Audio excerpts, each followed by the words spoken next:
but to exploit the land to their advantage and letting the people perish. We also learned that using intimidation with the great weapons that they have to suppress the people, and intimidation is not allowed when it comes to human rights. And so we are moving to our next speaker. Our next speaker will be no other person than Mr. AFRIDI. Mr. AFRIDI will be talking from the perspective of the Pashtun people. Pashtun people. And so he would be telling us how is the human rights situation in this region. Thank you. Thank you very much, Joseph. Our distinguished panelists have discussed some aspects of the human rights situation in Asia. Mr. Fujiki has discussed Hong Kong and China, and Mr. Labdu Lohana from World Sindhi Congress has discussed the issue of the Sindhi people. I would like to discuss the human rights situation in Pakistan from a Pashtun perspective.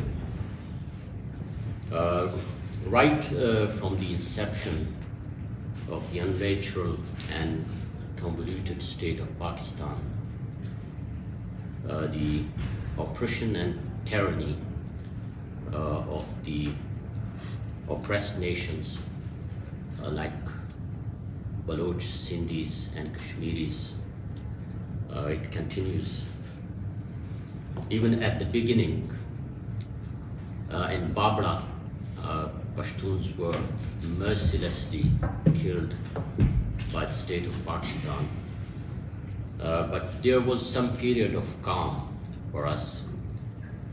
But in the last 20 years, and the so-called war on terror, the state of Pakistan, and particularly Pakistan Army,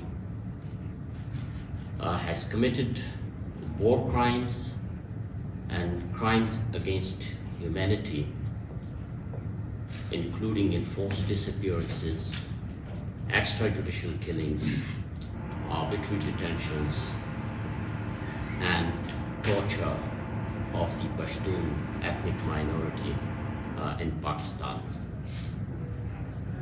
You will be astonished to know that how a member state of the United Nations can commit such crimes. In former FATA, which we call federally administered tribal areas of Pakistan, more than 80,000 people were killed by Pakistani military and 32,000 forcibly disappeared. F-16 jet bombers, which we cannot use even against India, they were used against their own people, the Pashtun people in FATA. Pakistan used heavy artillery and gunship helicopters against innocent people in Khyber Pakhtunkhwa and FATA.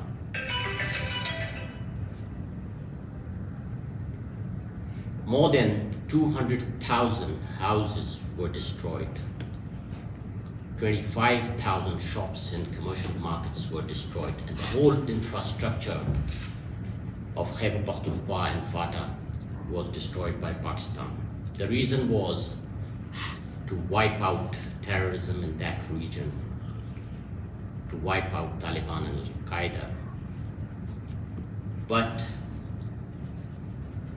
Pakistan double-gamed with the international community, particularly with the United States of America.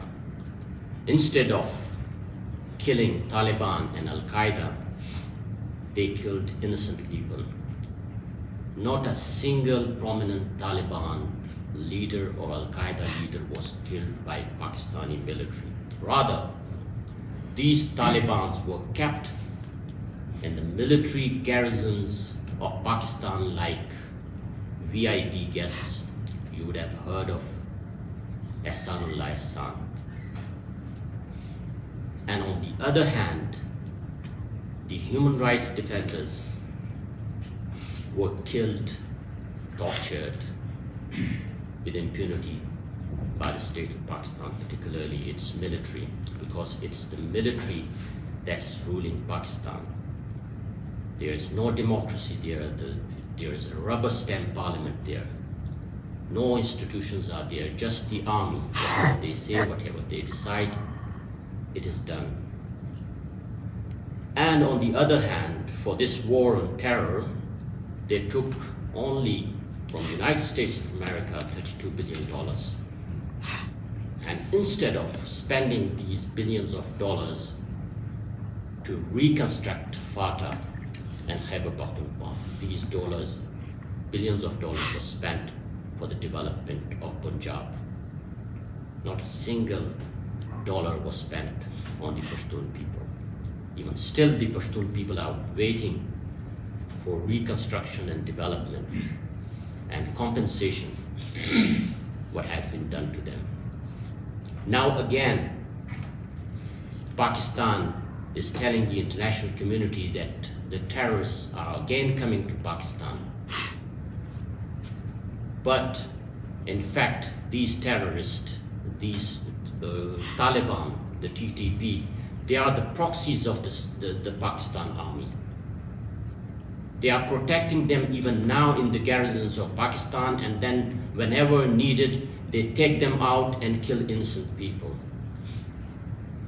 They have made an agreement with the TTP and brought more than 55,000 TTP leaders and their families to Khyber Pakhtunkhwa. And the recent rise in the terrorism and the attacks against innocent people, for that the state of Pakistan is responsible, because it wants to make the international community afraid of terrorism so that to finance them. Pakistan is doing all these war crimes with impunity. How to stop this impunity? Until or unless these institutions or those persons who are responsible for these crimes, they are brought to justice, they are tried, this impunity will continue. We want the international community, particularly the United Nations, to take up these issues. We want these generals to be tried in the International War Crimes Tribunal. We want the international community, particularly the European Union, to stop GSP plus status of Pakistan, to remove them from that status. And even the IMF and World Bank to stop financing this country, because you are not financing the development of this country, but you are financing terrorism. They are buying arms to kill innocent people there. So my time is up. I was having some other recent atrocities of Pakistan to inform you about, but due to time constraint, maybe in the answering questions, we will discuss it. Thank you very much.